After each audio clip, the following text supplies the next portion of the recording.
O seu relacionamento é sufocante? Em algum momento do seu relacionamento, você se sentiu com vontade de desaparecer, de tomar um ar e talvez seguir numa outra direção? E talvez isso, as causas disso, são muitas. Eu não quero nem entrar nesse mérito hoje aqui. Se você me perguntar o que faz uma pessoa sufocar a outra dentro de um relacionamento, exigir demais, eu poderia colocar em primeiro lugar carência, consequentemente dependência emocional, traumas, abusos, insegurança, baixa autoestima, medo de traição e por aí vai. Muitas coisas podem levar a pessoa a ter esse relacionamento sufocante. E cada dia as pessoas estão mais frágeis nisso. Então, o que nós precisamos entender é que relacionamentos sufocantes são um problema. Mas uma pessoa pode não saber que age assim. Isso é fato.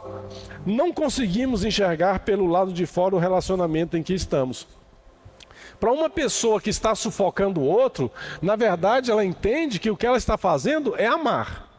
Não é porque eu amo muito, ou porque eu estou cuidando, ou porque eu me preocupo. Então, na maioria das vezes, a pessoa ela não enxerga que ela está sendo uma pessoa que sufoca o outro, que tira do outro a sua estabilidade. E há também o outro lado dessa moeda. Há aqueles que, em nome do amor, aqueles que se anulam, tá? Porque o relacionamento acaba dominando seus pensamentos e ações.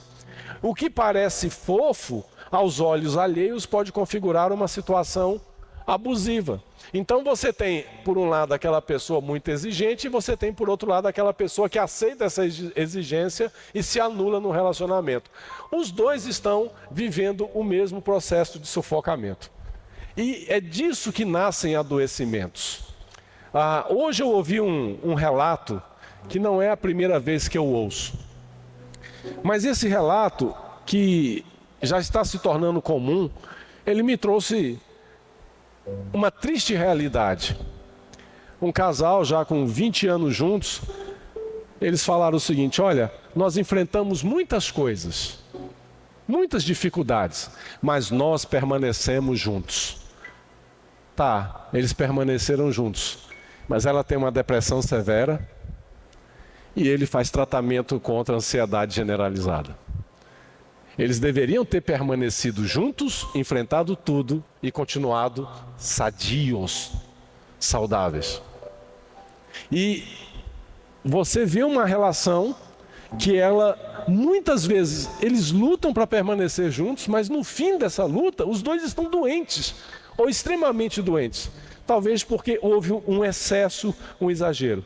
Então, dentro de uma relação, quando uma pessoa sente que não há espaço para ser ela mesma nesse relacionamento, essa história está condenada ao fracasso e insatisfação permanente. Porque é isso que quem sufoca faz.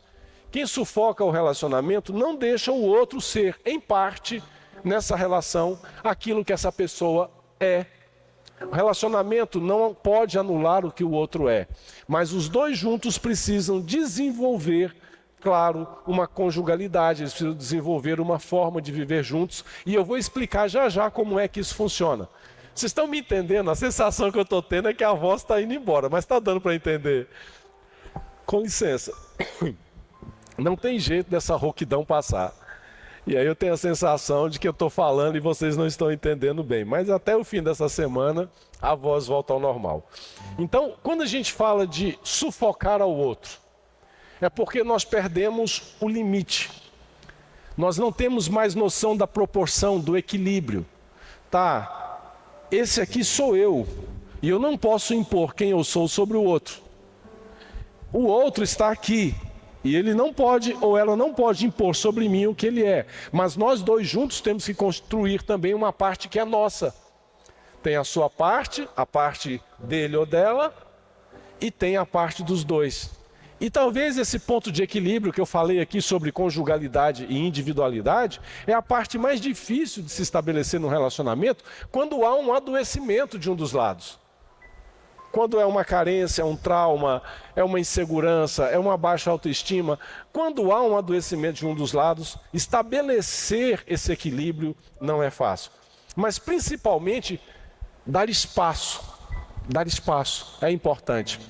No meu casamento, que já dura 27 anos, e eu espero para o resto da minha vida, né? Já criamos nossos filhos e agora somos nós. Na minha existência como marido, eu tenho os momentos já com a minha esposa muito bem definidos. E ela tem os momentos dela comigo também, e ela tem os momentos dela que é só dela, e eu tenho os meus que são só meus. Melhor coisa é você ter individualidade ao mesmo tempo que você tem conjugalidade, tá? Só que, infelizmente, né, essa parte de dar espaço em um relacionamento, que é uma coisa fundamental para que ele funcione, acaba não funcionando se um dos lados está adoecido emocionalmente. E aí, infelizmente, muitas vezes, o amor é confundido com posse, com desejo incontrolável de controlar o outro.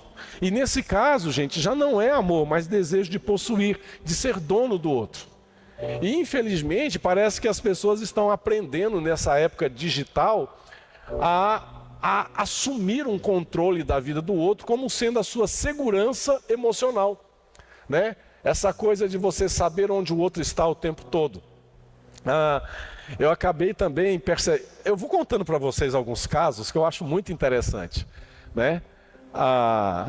Eu estava atendendo uma jovem esposa e eu perguntei, seu marido, ele viria também para a sessão de terapia? E aí ele falou assim, ele vai demorar? Ela falou, deixa eu ver. Plim, plim, plim. Ó, ele está lá na rua tal. Eu falei, como? Ela falou, não, é porque nós dois temos iPhone, eu tenho a senha dele, então eu vejo onde ele está em tempo real. Eu falei, não é estranho isso? Não, é bom porque eu fico conferindo onde ele está o tempo todo.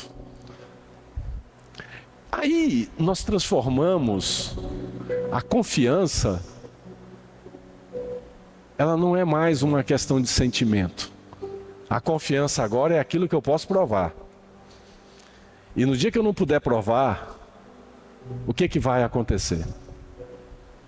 A gente fala que dentro daquilo que é os hábitos que o nosso cérebro desenvolve, nós temos o reforço repetitivo, que é uma coisa muito comum. Vocês querem ver um exemplo? Só para justificar o que eu vou falar aqui. Se todo dia você recebeu uma flor, isso é um reforço repetitivo. No dia que essa pessoa não te trouxer uma flor, você fica magoada. Mas se for uma coisa totalmente diferente, se esse reforço ele acontecer, essa flor só chegar uma vez na semana, toda vez que ela chegar vai ser uma surpresa. E aí quando não vier também, não vai fazer tanta falta quanto aquela que chegava todo dia. Então quando você se acostuma a receber um estímulo diário, no dia que você fica sem, você não sabe o que fazer com aquilo. É assim que nós vivemos na era digital. Nós queremos saber tudo instantaneamente e quando a gente não tem esse acesso, a gente se perde no processo. Então é melhor a surpresa, é melhor a confiança, é melhor o sentimento, tá? Ou seja, é importante que a gente entenda que o outro não é nosso, literalmente, mas é apenas o nosso afeto, é a pessoa que nós amamos, respeitamos, confiamos, tratamos bem e cuidamos, mas não somos donos uns dos outros.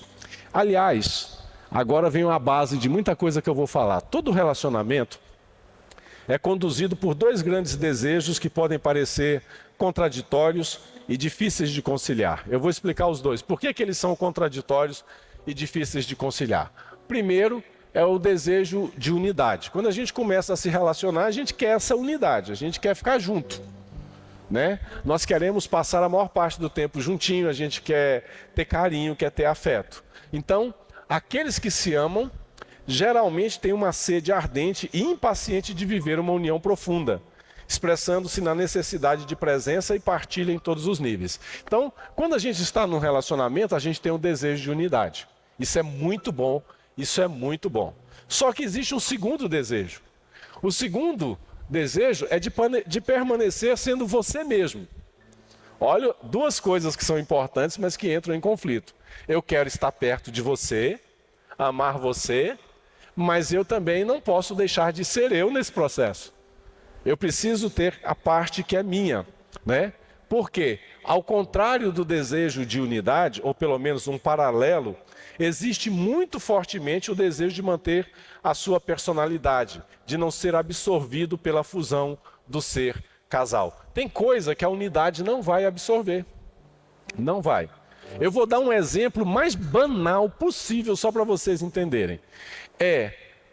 Quando eu vejo jovens casais, por exemplo, a esposa brigando porque o marido joga bola todo sábado. A pergunta que eu faço é clássica. Mas quando vocês namoravam não era assim? Ela falou, era. Então, isso é a individualidade dele. E agora que casou? Agora não pode ser mais. Mas por quê? Porque agora tem eu, mas ele também tinha você. Né? Isso é algo que ele gosta muito, então é a individualidade dele, deixa ele jogar a bola. Depois que ele jogar a bola, ele vai sair com você, vocês vão passear, mas é a individualidade. Vocês estão entendendo como muitas vezes a gente conhece a pessoa com algumas individualidades, constrói-se uma unidade ou uma conjugalidade, mas só que aí essa conjugalidade, essa unidade acaba tentando tirar aquilo que é o outro. E você quer começar a mudar aquilo que é da pessoa. Não tem jeito, não tem jeito, tá? Então, se você não quer viver um relacionamento sufocante, você precisa seguir essas duas regrinhas. A relação tem que ter unidade, mas tem que deixar também que o outro seja ele ou ela mesma. E como é que eu construo, então, esse relacionamento saudável? Como é que eu construo isso? Como é que eu construo esse equilíbrio? É muito simples. O que eu vou falar aqui você já sabe, mas é bom repetir. Só tem um jeito de você não sufocar o outro dentro de uma relação. Só tem um jeito de você ter equilíbrio na relação, construir confiança e também, é claro, não viver esses processos de jogar qualquer tipo de adoecimento que a gente carregue em cima do outro. Então, as regras são bem simples. Construa um relacionamento saudável assim. Primeiro, ser aberto à comunicação. A gente conversa. Depende do que se conversa. Ou você está só transmitindo informações do dia, ou você realmente está conversando aleatoriamente, batendo um papo, como você conversaria com um amigo. Como você conversaria com um amigo. Por quê, gente? Isso aqui é uma coisa que eu falo muito. Um dos pilares dos relacionamentos saudáveis é a comunicação. Os casais precisam sentir que podem conversar sobre o que quiserem, como desejos, inseguranças, planos para o futuro, dúvidas, ansiedades, entre outros. É mais ou menos isso. Então, essa disposição da comunicação aberta, de você poder falar, do outro perceber que você tem seus medos, perceber que você tem suas pequenas dificuldades, e ser a pessoa que vai te acolher, isso é muito importante. E isso, muitas vezes, significa que eu tenho liberdade para expor essas coisas para você, não vou ser ridicularizado por isso, muito pelo contrário. Parece bobo para outros, mas para mim é importante. Isso é um relacionamento que tem uma comunicação aberta. A segunda coisa para você não sufocar o outro é estar disposto a crescer juntos, ou crescer em conjunto. Tá? Eu cresço e você também precisa crescer. Essa capacidade de querer que o outro cresça é tão importante e tira a gente de um sufocamento. Por quê? Porque geralmente aquele que é mais inseguro, quando vê o outro crescer, inconscientemente vai querer falar alguma coisa contra esse crescimento.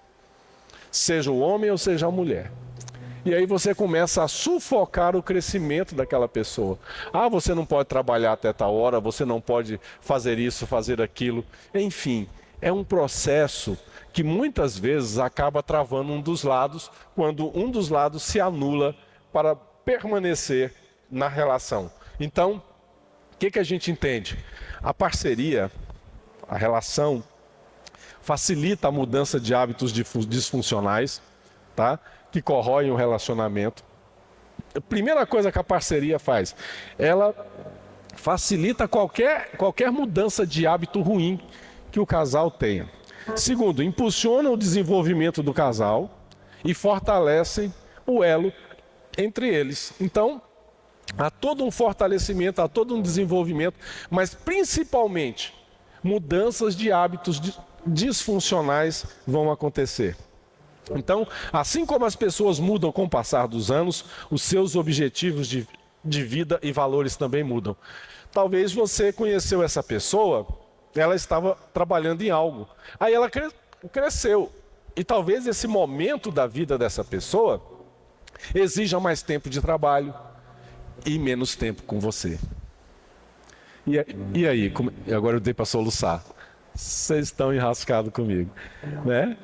Então é importante estar disposto a ver que às vezes a vida vai levando a pessoa nesse processo, tá?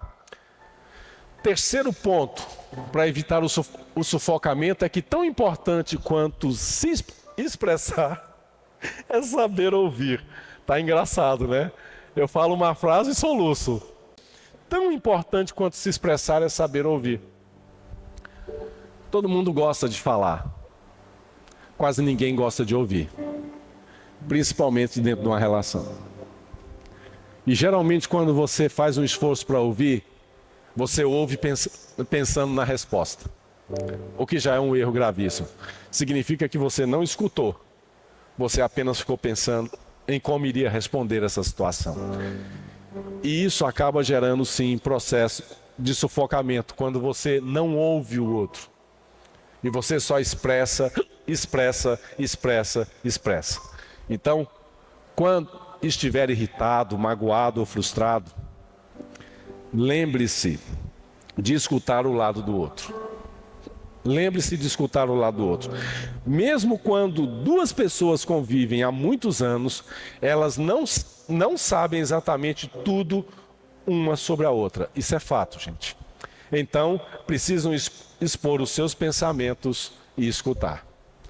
A gente muda muito, a gente muda de ideia, a gente muda de postura, a gente muda de pensamento.